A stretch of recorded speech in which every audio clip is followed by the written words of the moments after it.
remember to unmute everybody. I've only done that 2 or 3 times. All right. Welcome, everyone, to the Diversity Saves Showcase. If you are tuning in for the first time, Diversity Saves is a 501c3 nonprofit organization made up of passionate creators, actors, and fans from marginalized communities who wanted to create a means to amplify voices not only in the community, but in the works we consume across the industry. You can always learn more and see what we are up to at diversitysaves.org. And uplifting is what we are here to do today. My guest is an award-winning role player, producer, member of Apochromatic Unlimited, and the host of None Shot with Mark J. We have the very own Mark J. Hello, how you doing? Doing good. How about yourself? Not bad, not bad. So good to be here. Thank you. All right. So my first question, I have been told everybody asks, and you're going to claw this question out of my cold dead hands. Uh-oh. What is it? But what is your experience with TTRPGs? How did you get started? What was the first one you played? Out of your cold, dead hands. I just, Um, yeah. I went somewhere in my mind, but I'm not. I'm gonna stay focused on the question. Okay. Uh, We could go I there after the question because now I'm curious. But nah, keep going. they gonna drop your whole channel if I say that thing. I got started in about 20. Obviously, with a lot of people, the pandemic era. I was on Facebook looking for groups. I was on like an all black D&D group. I linked up with this really cool group. Um, the DM wanted to make a recording, put our stuff online. It's called the Everrealm Adventures. I'm sure it's still out there somewhere. We had a really nice season. We kind of fell apart after a while, but we did win the Blurred Podcast of the Year that year. That's why I say I'm award winning. Woohoo. Um, but yeah, ever since then, I've been kind of bouncing around different channels. Was the people Queen Score were very kind to kind of put me in a position to like be even more seen, which is dope with them. Um, and after a while, after bouncing to and fro here and there, uh, GM Logan, myself, Kimma, and the dearly departed Wombat, Dapper Wombat, rest in peace, we decided to get together and make our own little group of all BIPoC players because we were tired of waiting for opportunities. We were tired of um, not being seen or not being heard. There was just a lot going on back in that like 2022, 2023 with D&D. Is before the kind of diaspora away from D&D, like the time when everybody was split. Mhm. Um, but we just wanted to make our own thing, tell our own stories, do it our own way.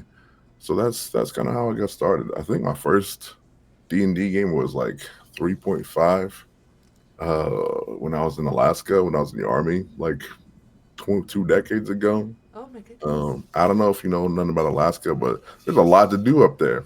Yeah. No, Yeah. no, there's nothing to do up there. No. No. There was one game store, and that kept me busy with my whole nerddom. And that's kind of where I picked up D&D with some people, so it was a lot of fun. I That's kind of how I got started. I used to help out with a podcast where one of the players was in Iceland. Um, Mm, so pretty similar. A lot to do there. But no, we love them. But yeah, it that I'm also got involved during the pandemic.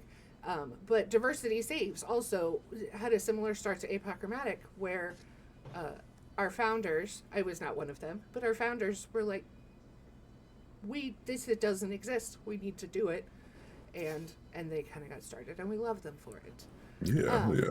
so I mentioned Apochromatic in the intro. You just talked a little bit about it.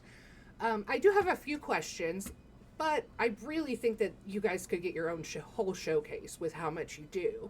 Um, um, Skipping that question because you already gave your elevator pitch. Uh, Can I do oh, my intro? Can I do my intro just for yes, posterity's sake? please. Hey, what's the word, Bloods and Nerds? It's 41-year-old non-binary boy Mark J coming to you live from right outside the nation's capital. This is my podcast, None Shot with Mark J. This is Diversity Stage Programs podcast. So I'm just here as a wonderful guest, and I'm glad to be here. Sorry, I had to get that in just for my own sake, for my It, own real. it's fantastic. I have been listening to Nunshot for the last couple days Oh, to get a feel, and so I have heard the introduction, and it is equally as great live. have you Um, liked any of the episodes? You got to tell me that. Oh, I have. Oh my gosh, I've liked every one. I Okay. didn't get to listen to all of them, Whew, but that's good. I was uh, worried for a second. no, I love them all. We're gonna get off topic. Apochromatic. One Mm. question I had: who came up with the name? Because it's genius. That was that was me, of course. We were looking for names. Uh huh. I was in the airport. Oh man, I was in the airport waiting to go to this D&D on the lake with like B. Dave Walters and a couple of other people in the space. And I was waiting. We were talking about the names. Um, I just looked up like bringing colors together, something. Apochromatic was the first thing that came up. I never heard of the word in my life, Either had but I. I was like, just I don't know, there's something to it. Apochromatic is not it's not a word that's used a lot, but it does mean kind of focusing different colors together for you film nerds out there. Um, yeah, so I threw that out there and it kind of stuck. It has a POC right at the front, which helped a lot. So it just kind of came together. And after I looked it up, and saw that it's a lens and the whole 9 yards, Mhm. um, I had a little like geeking out moment over your whole branding because the lens brings together the red, yellow, and blue, and Mhm. you've got kind of the red and the brown and the yellow, or the red, the brown and the blue in the logo. Oh, it's fantastic. I'm obsessed with it. Hell yeah! Shout out to our branding lead, Taylor. I can never say their screen name right. Potato Taylor something. Sorry, but shout out to her for making that thing. She's been wonderful at organizing all the branding, getting all our graphics up. So I love shout out. it. I love it. All right. So one notable thing about Apochromatic Unlimited is that you're a collective, which I love because it's a strong community structure instead of having linear leadership. How Mhm. has that benefited the content creation and what you are allowed to do within the space? Mm. It's been rough. It's been rocky, I would say. Hasn't always benefited us because we've been kind of loose in our organization before this year, and it just kind of meant that it was kind of hard to communicate, hard to get organized, hard to create a focus on who we are and what we're going to do. But we just reorganized our structure. So we have a few people at the top, and then everyone else with the who else, everyone who's also a collaborator and a kind of a core member of the team. Um, but it hasn't always been easy. So now that we're better organized and we're kind of focusing on leadership and who's taking care of what and when and where and how, I feel like we're way better suited to handle things more than ever. Um, yeah, Nice. Um, we had to go through some growing pains to oh, kind of figure that out. 100%. Uh, every organization does, and it really tells to the strength if you can make it through the growing pains. So I'm Yeah, yeah, very, that's true. That's true. very happy that you have. Well, that kind of goes into the second part of the question is that um, if someone is looking to form a similar collective, what kind of hurdles and obstacles did you experience and how did you overcome them? You kind of already went Oh over a little yeah. bit of them, but Okay.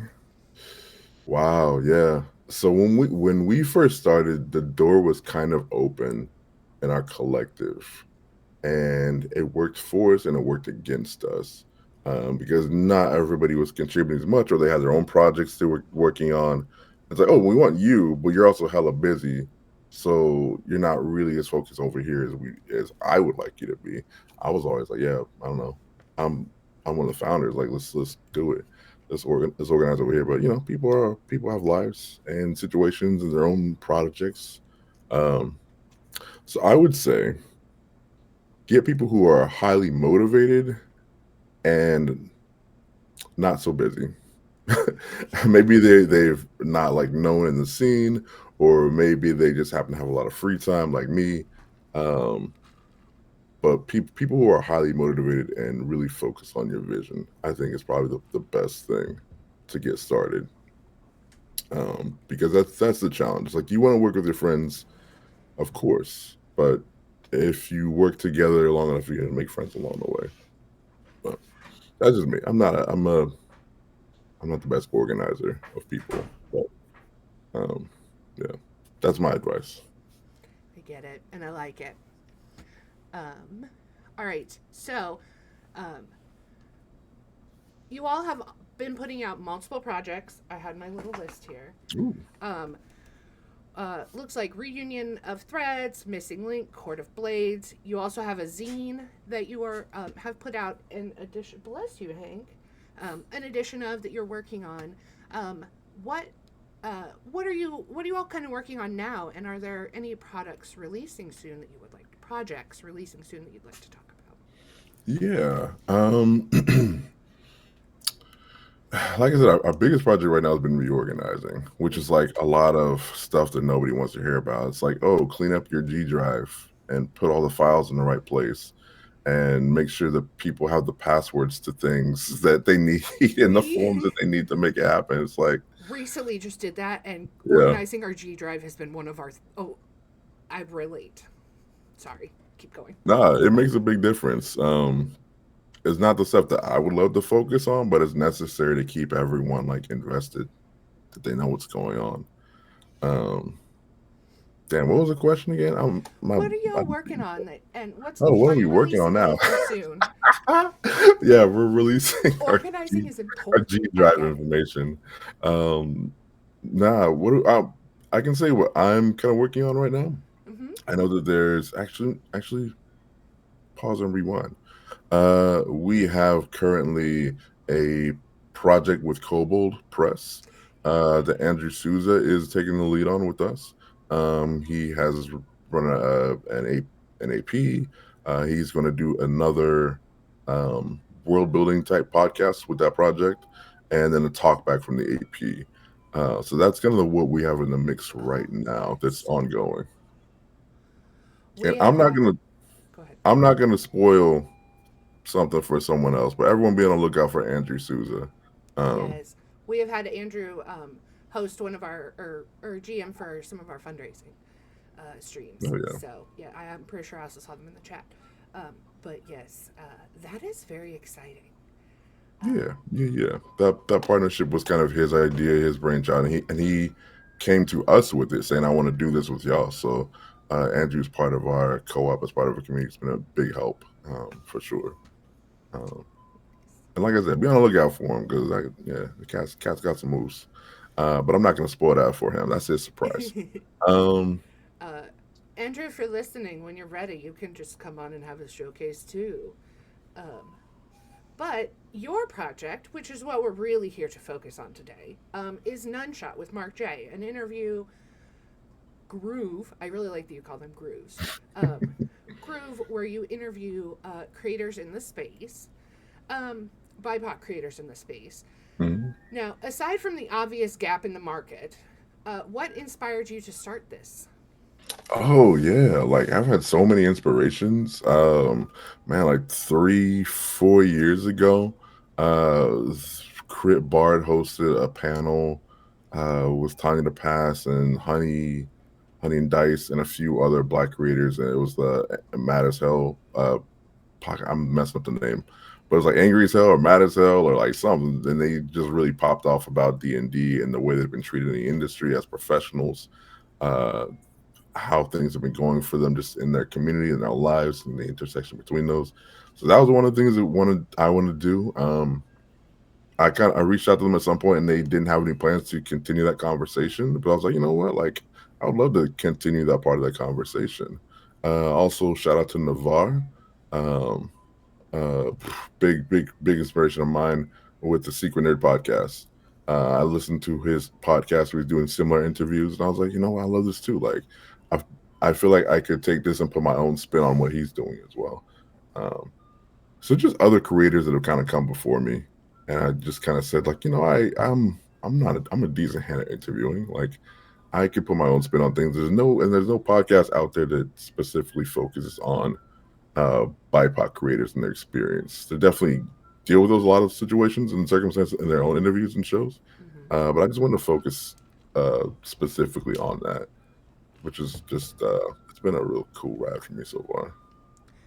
I have definitely enjoyed listening to them. I haven't gotten through. I think I listened to about 10 of them. Damn, Um, that's pretty good.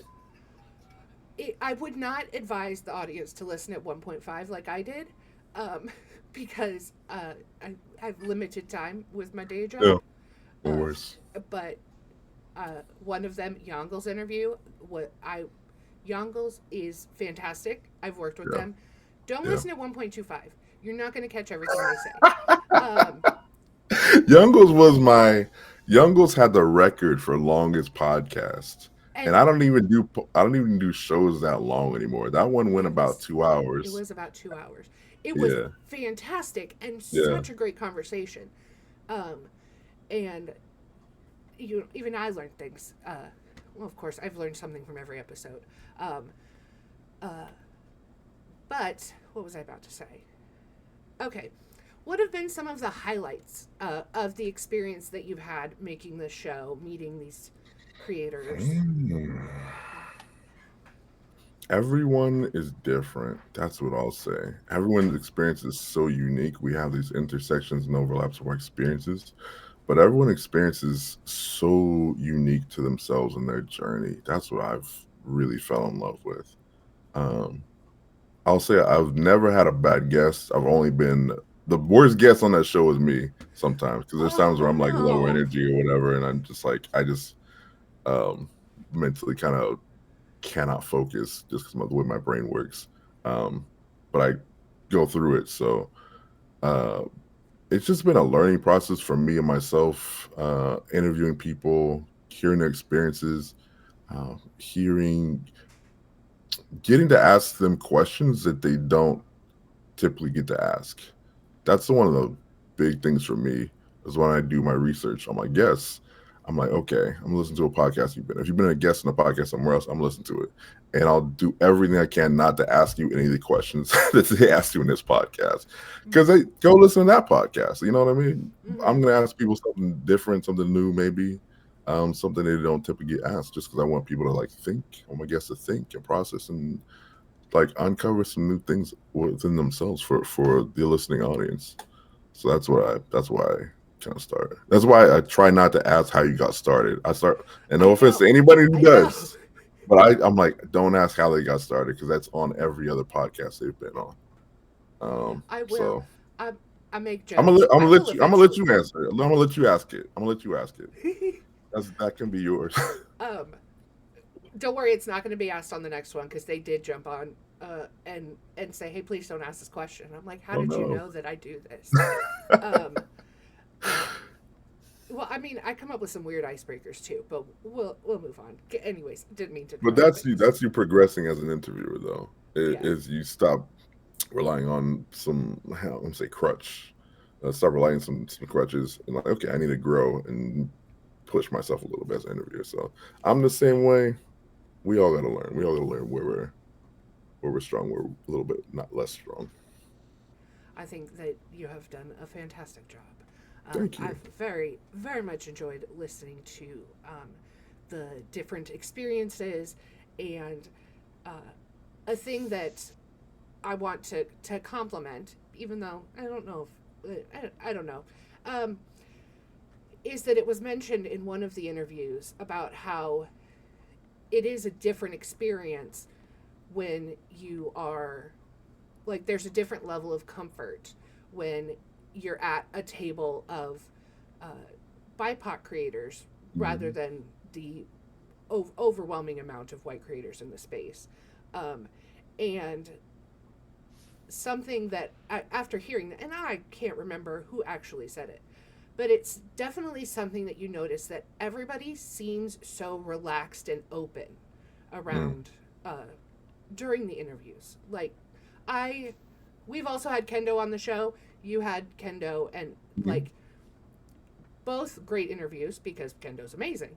Yeah, Um, no doubt. but there's definitely an openness that you bring out in your creators and on your show that I really think that they need and the audience needs, and I really liked that.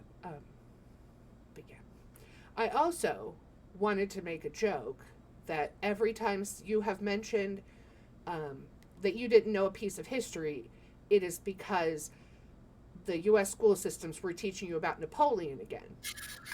And I laugh so hard because they can't Yeah, even do that right. You know yeah. he was 5'8"? Sorry. Well, just that they don't need to do it, They don't need honestly. to do it at all. But I don't know. I don't know why that stuck in my mind as part of my history lessons. Was like Western civilization, STFU, Western civilization. But I right. just remember us talking about Napoleon, like a thing on Napoleon for like weeks, and maybe it felt interminable when I was a kid. It Um, but I just like, why are we learning about this? Like, what? There's like a little, little sidebar, like, oh, meanwhile in Africa, this was happening. It's like, what happened right here? What's going on literally in Asia? What's going on in North and South America? What's going on in Iceland? What's going on around the world besides Napoleon? All of history matters. Napoleon, cool, but he's a footnote. Really not that important. I don't know any lessons from Napoleon that I'm living with now. Like, I don't know. I'm sure people can do it too. That's cool. he That's was cool. he wasn't even short. Sorry. Oh, he That wasn't short? he was 5'8". He was 5'8". Okay, yeah, he's I'm like five slightly eight. below average. Yeah, yeah, yeah. I'm also 5'8" tall for a woman, so I guess that doesn't make any sense. But Yeah. um I just it is absolutely true that we missed out so much in our education in America. Yeah. But I giggled every time you mentioned that it was Napoleon's fault because it probably was. Um, And what's wild is like I went to a really expensive boarding school in high school uh-huh. and I still couldn't escape it. Like it's still the education was still like just typical. Just typical. Yeah. Hopefully, uh, when we get when the world finishes burning, hopefully it can improve. Mhm. But it's gonna be a little while. Yeah. All Yeah, right, yeah. back on topic. All right. Topic. Um, so you have been doing this since about 2023. Mhm. Over the 2 years, have you noticed any changes in the experiences that your guests have had? I know everybody has a unique experience. It Mhm. is not ever going to be able to be summarized, but just general changes about their experiences. Sad to say, not really. Not really. And I do want to at some point re-interview people down the line. But the people who I started interviewing and the people who I interviewed most recently seem to be going through the similar concerns. It I think because many of us have been able to create our own spaces and stand out in our own way. And again, shout out to Crit Bard and that original panel for being so loud and so excellent about the issues that people of color and Black people face in the space that it really just broke the seal for all of us. But beyond that, I feel like we've been able to create our own spaces, which has been really helpful. I'm seeing so many groups pop up, and I'm seeing so many new people in the space that I'm always like, man, I just want to work with everybody. But the experience has been more or less the same for a lot of folks. That's at least my understanding from the people I've talked to. Um, I wish it was getting better, and then Yeah. people are carving their own niches, which is really dope. So it's getting better in their space that they create, but I think it's hard to break out of that for the people that want to. It's hard to break out of like your own space, which like build your own space and make it the best, which is dope. That's what we try to do with Apochromatic Unlimited. Um, but at least for me, it's like I recognize like there's only so far this is gonna go. There's only so big this thing's really gonna get unless there's like something amazing happens. And I'm not counting on it. But if it does, I'll be ready, I guess. I get that. Um, Technology is technology. Your caption did cut out in the middle of that, and I apologize. If Oh, you could refresh no that, worries. I'm gonna because it's rewind. you know it's Yeah, back. there we go. There we go. One thing that I did write down in my notes that multiple of your guests said, and I really think that it's a highlight that should be talked about, Mm, is that multiple of them said we've been screaming and no one's listening. mm, And I just think that that is a really important message that needs to get out there because It's true. I'm like this. I'm never really going to fully understand that, but Mhm.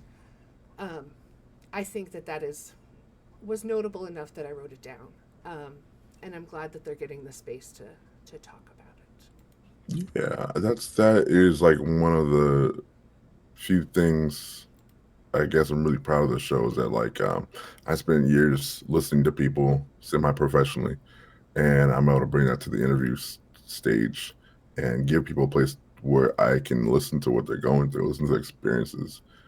So you don't have to scream. We're only screaming because we haven't been heard, but Yeah. at least on the show and in other spaces, I'm like, we can just talk and I'll listen, and we can just be open and not worried about um, the repercussions because no one's listening to my show anyway. So it's Oh, totally cool. It's totally cool. we have to Say what fix you that. want. Drop. Well, that's gonna make people feel like, oh, people are actually listening. So maybe I'm not gonna open up so much. I'm just kidding. Um, I'm just kidding. But yeah, I just want people to be heard at the end of the day. Um,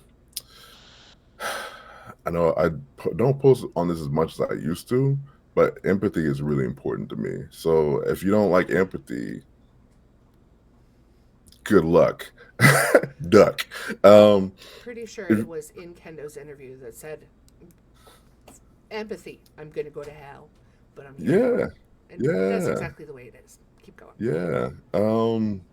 And that's the one of the few things I hope to try to bring in my interview process is just like, let me see where you're coming from. I think your story's cool. I think your story's interesting. And it's not only for me, but other people want to hear you open up as much as you care to during those experiences. So that's what I hope to bring. Because we need to care about each other. We need to love each other. We need to feel things that other people are feeling sometimes so we can be better at feeling ourselves, really. I agree.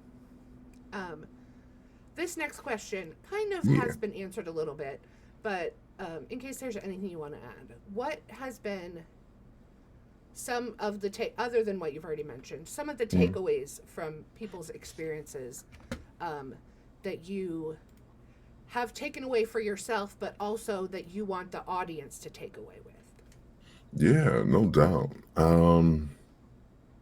I think one of the key things for me also is listening to not only black, I say black, myself as a black creator, but people of color, black and any people of color, listening to our stories, um, the way that we talk and act, as you've said, and many people hope know, the way that we talk and act amongst ourselves is very different from how we are going to talk and act around a white audience or a white table or what have you, our white friends, for real. Um, so just listening to the stories in ways that you may have never heard them before. Um, because I listen to when I do my research on shows and listen to other podcasts, I'm like, they never bring up your experience as a person of color. um, which I don't know. I don't know if they should or should not, but I'm like, at least let me ask that. So that's been my take. Well, I just want everyone to be heard. Um, I want everybody heard because I want to be heard, Mm-hmm. right? I feel like at some point everybody wants to be heard. Let them tell a story. Um, Damn, I just be forgetting everything. What was your original question? What? So you answered the first half. So the Yeah, second half is, what do you want the audience to take away? hell yes, yeah. Just the stories from a different perspective. I Yeah. think that's really key to me. Um, yeah, I think that's the most important thing for me is the stories from a perspective that you may not never heard before. I hope that like even if people are friends with the person I'm interviewing, Mm-hmm. they would listen and be like, "Yeah, I didn't even know that about you." At some level. I think that's really important. Just that, yeah, people consider a thing. Uh, I agree. Um, I mentioned that I went through and listened to ones that I have interviewed, like Mhm. Kendo and Hamna, and didn't interview Abby, but I Abby's been on our channel, Yeah, and it is so like learned so much more than even I could have learned when I was doing my research to bring them on. Like, I think that. Yeah, no, I dig that. I dig that because if people can use my interviews as a resource, even then, that's pretty good to find out who people are. That's dope. All right. A fun question now. Just Let's do it. bringing up a little They've bit. all been fun. Who are your dream guests to groove with? Who are we putting it out in the universe to come sit down with you? Man, I always think about that. Honestly, I don't really have any dream guests, and that's a boring ass answer to that question. But like, I just want to talk to people who have something to say. So if someone posts online and they're like, "Yeah, fuck this," blah blah blah, I'm like, "Oh, there's passion here. You want to talk about this." But online is not the best space to do it. So I want to bring people on that want to talk about what they want to talk about. I feel like I've had most of my dream people on here, and there's more I want to talk to. There's so many more people I want to talk to. I just talked to Calamity. Yes. Um, I've done a panel with B Dave. I do want to get Tanya to pass on here at some point. That's really important to me because she was really also one of the people who really inspired me in the space. Um, Talked to Connie from Transplanter. Like, I just talked to a lot of really cool people that I want to talk with personally. Also, low key, yeah. This is also my um my thing of like I'll probably be too nervous to talk to you IRL. So let me make this show and I have an excuse to talk to people, ask them questions about shit. I love that. Because I just I like conversations more than like small talk, and this gives me a reason to dig deeper into stuff as well. But guess, let me see, who'll be my guest? Oh man, You don't have to. You could just say everyone. nah, because like I want to cheat. I really want to cheat and be like, okay, if Denzel Washington throws some dice, then I'll count him as a TTRPG player. Then I can interview for something like Yes. like just random people. It's like I just want to talk to you. Yeah, I feel like I've talked to so many people that I've loved their work and been interested in their talent. And the next one I got lined up is Quinn Murphy, so I'm looking forward to talk to him. But I don't know. I really don't know because I'm not picky about who I choose, but it's just people that I really want to hear what their perspectives are. So, do you, when you're lining up your guests, do you reach out to them or do you invite people to reach out to you? oh no, I reach out to them. I usually reach out to them, and so far I've gotten like 99% yeses, so it's been pretty good. Nice. Yeah. I keep having to switch screens. So You know what? I lied. Rewind. I want to talk to Banana Chan too. Banana Chan and Danny Quach. They have a really cool podcast about spooky Asian horror podcast, and I want them on too, because I've kind of run across Banana and worked with Banana a little bit, and run across Danny before, and it's just like, yeah, I want to bring people on, some more people, more guests. That's also on my dream list. I don't think I've heard of them. The space is huge. I don't The think I've space heard is of them. huge. I'm They're also both. afraid of horror, so that could be why. It took They're some both convincing. people from what I know. It took some convincing to get Voices of the Wood. Oh, The really? showcase we did because I'm so chicken shit about horror. Yeah.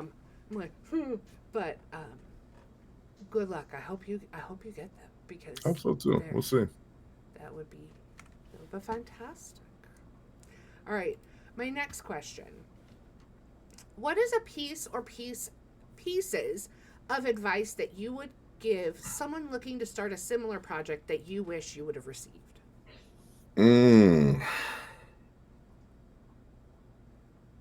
That's a good question. You better learn how to edit, and you better get comfortable in the editing program. Oh gosh, yes. That's all I'll say. If you like my podcasts, you've heard it without the and like all the Like you never heard that shit that's really on my podcast. So um that's the real podcast. And you've never heard it because I've edited all of it out. And that's one of the things I'll give anyone advice to is like, um, for me and the way I like to do things, and I know people disagree with me because it sounds more real when they hear all the and all the bullshit. I'm just like, nah, edit that out. That's why I stopped doing live interviews. Actually, I've done a few live ones, and I try to do them on streaming. And everyone I did, the audio didn't come out right. Somebody's mic was too low. Somebody's mic was too high. I listened back and like everybody's coughing and everybody's sniffling. And I'm just like, nah, I kind of want it to be orally clean as possible. But that doesn't mean being selfish. So No, get used to being I get do used to like to editing. listen to, I like the edits. We still do this one live and put it straight up with no editing. Yeah, Probably not everybody's cup of tea, but majority of our board is neurodivergent, and it is super difficult to sit us to get down and edit something. that's facts. That's facts. I got nothing against people doing it live. It just didn't work for me. I just found it was not really the kind of thing I wanted to output into the world. So Oh man, there was another part of what you just said that I was going to comment and expand on, and now it's gone from my brain. okay, Uh, it'll come back. it probably will. Um, so I am going to throw in a question that I didn't put on the document, and you can tell me no, Yeah. but Mm. you in this uh, uh, doing your interviews, you get to share a little bit of your experience, but there is a lot of focus on your guests. Hmm. And I know that this is not the same atmosphere, but is there any part of your experience that you would want to talk about if you were interviewing yourself? Damn, I always think about that too. It's like, it'd be really good to have someone else interview me for the podcast to introduce myself a little bit. So if I could interview myself, some things I'd want to like talk about. Is that what you mean? Yeah, like Jeez. that's unique to you, or not unique to Mm, you, just your yeah, main yeah, yeah, yeah, experience. yeah. Um, damn, that's a good one. That is such a good one. Um, I don't even know that I'd have to really sit and think about that one. And that's because the reason why I think about it a lot is like, what would I say if I was to be interviewed? I would just be like, why I'm doing this, why it's important to me. Um, I do this because I do love it at the end of the day, and it's important to me because I want people to be heard. Um, and then just like, damn, yeah, I just it's a at the end of the day, it's a good way to keep my retired ass busy as well. It's true. So that's that's something. That's something. Yeah. That's very. I remember the thing that poofed out of my head. Yeah. No Doing word. the interviews live causes problems, is what you Mm-hmm. mentioned, because sometimes audio. We're about to redo a whole interview because not the last, but the one before that, the community showcase we did, everything went wrong. My power went out, Ooh. my internet went out. I wasn't even the interviewer, I was the producer. Yeah. But luckily, the interview, the guest, blurty disposition, luckily Mm-hmm. is giving us a second chance. And we're Nice. going to get to do it again because even the parts that actually went well, because the power outage messed up my computer, corrupted the whole recording file. So, yes, Mm. I totally get why you don't do them live anymore. Yeah, I did my interview with Candace the Magnificent. Was a great interview, except for the fact that my audio was so jank and garbled because I didn't know how to use OBS properly. And so everything she said is crystal clear and strong and really good answers. And then everything I'm saying is sounds like just Oh, garbage no. because of the audio. So yeah, I I can't have too many more of those. But if you have those technical issues, God, Bless you, because there's only so much you can do in the moment, you know. Right? Um, but you know, we're getting a second chance to do blurry Yeah. disposition justice, because the interview was really great. Oh, All right, hopefully the second one goes as good as the first one then. right? Hopefully, we got a different producer. Um, Not that I'm a bad producer, but I don't want to jinx it. All right, so what do you have coming in the future for Nunshot? And second part of that is, what other projects are you working on that we can keep an eye out for?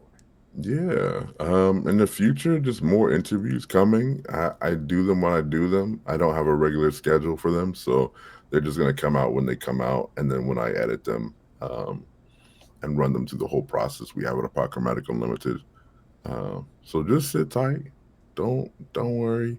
If you enjoy these ones already from the past, I hope you enjoy the future ones as well, because I feel like my interviews are only improving.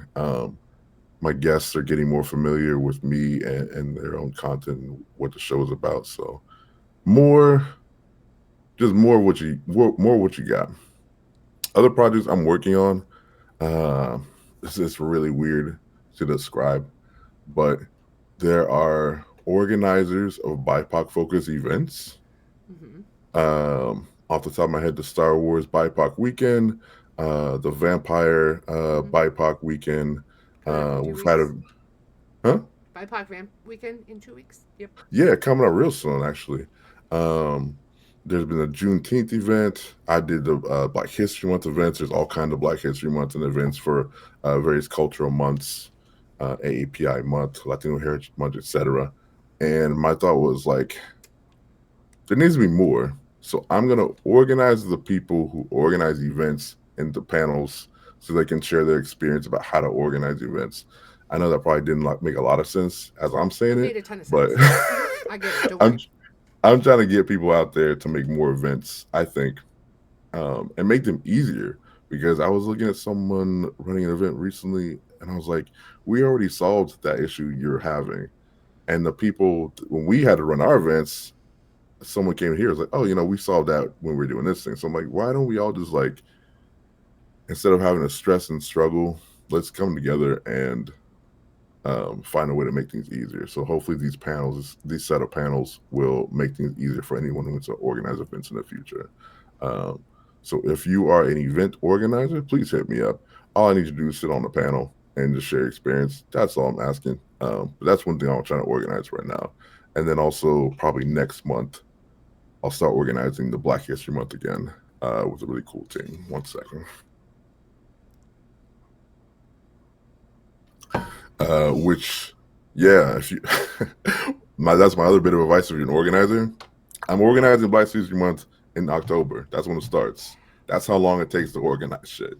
Um, in my opinion, some of y'all are probably better than me, but it takes a lot of time and organization and team building and then teamwork and then starting a process and check out the panels. We're gonna talk about all that, but it just takes a lot of effort to organize events that you want to do, and it's really important to have these events. These like culturally specific events are so important.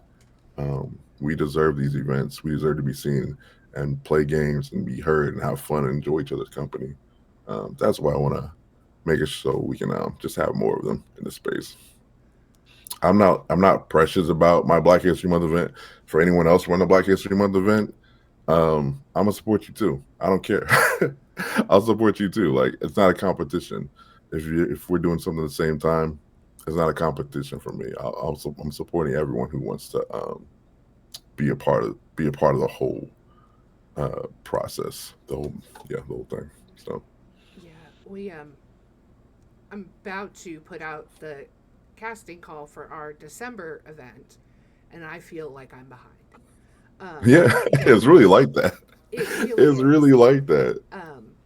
We're a little behind on our October event, so the casting call is still currently running. But yeah, Mm. no, I totally get it, and that is something that is is very needed. Getting all the event planners together, I have learned so much as in what I'm doing and as a producer Mm-hmm. from the people that I've been working with. I had originally, when we transitioned to using Google Meet, the caption thing wasn't as great as it had been promised. Mm. And I Yeah. discovered that 5 minutes before someone introduced me that I was interviewing to Caption Ninja. Shout out House of Dreams. They Hey, introduced me to show 'em out. Caption Ninja and solved my problem in 5 minutes. Yeah. Like, your community is great. Utilize Mm-hmm. them. But yeah, I hope that gets off the ground. And those panels sound awesome. Sorry, people walking around got me All distracted. good. All good. Um, Mark, this has been a fantastic conversation. Hey, thank you. Yeah, I Is agree. there anything, as kind of a wrap up, that you wanted to mention that maybe I skipped over, or I know we just talked about your future projects, but and also where can people find you? Yeah, you can find me at GM Mark J on Blue Sky. And on Discord, check out Apochromatic Unlimited. Check out our Discord. Check out our maybe not check out. If you're a person of color, you can get on the Discord. If you're not a person of color, you cannot get on the Discord. That's just the rules. I wrote that Valid. in the charter. I made that happen in the charter, so that's just how it is. But you can join 99% of other AP Discords, so you're Right. fine. um, yeah, check out Apochromatic Unlimited for what we're doing. Like I said, Andrew's leading up our kind of our sponsored collab with Cobalt Press. Check out Melon and Mythos. Just check me out online. I'm always posting the most random, off the top of my head stuff online. So just hang out with me sometimes. Um, what can I say? Like, do what you love. There's the economy shit. You're probably not gonna make any money off of what you do, but that's okay because you do it because you love it. You do it because you love yourself. You do it because you love your community. Um, Play your games, make your art, tell your stories, tell your sad stories, tell your happy stories. That's the one thing I like. We need more funny APs. I'm not talking like we're all goofy. I'm talking like intentionally funny. If you can be intentionally sad and dramatic, another group can be intentionally comedic. I think we need more comedic APs to make people laugh, that are audience focused. Anyway, I agree. I love the yeah, comedy. yeah, I love the feelings, but yeah. I some get chuckles that, out there. but it's hard. It's harder to make people laugh. No, Yeah, it, I get it. it it's as hard. It's as hard. Anyway, that's what I would say. I want to look at in the future. But yeah, just do what you love. Keep doing what you love. Because you may not. Tomorrow's not promised. That's just real. Tomorrow's not promised. Tell the people you love that you love them. Give them a hug. Get outside. Get some sunshine. Um, Play some games. Just do what brings you joy while you can. And that's the last thing I can really say. And check out our Patreon. Yes. You Just said kidding. do what you love because you're probably not going to make money on it. That's another one of the quotes that I wrote down. Was that Yeah. one of your guests said the TTRPG space is just the same $20 being passed around to each other, Yeah. and I loved that. That was so accurate, and I mean, we're just all here to have fun and Yeah. to make art, and I love that. So thank you again for joining us. Um, if you are watching the VOD later, all of Mark's links are in the description below. Would love to say they were in the Twitch chat, but apparently the bot didn't want to work. I have been Nekola. We are Diversity Saves. Check us out, diversitysaves.org. We have a couple community showcases coming up, as well as our fall fundraiser and our winter fundraiser, the infamous Haunted Holidays. So I will see you later. Bye.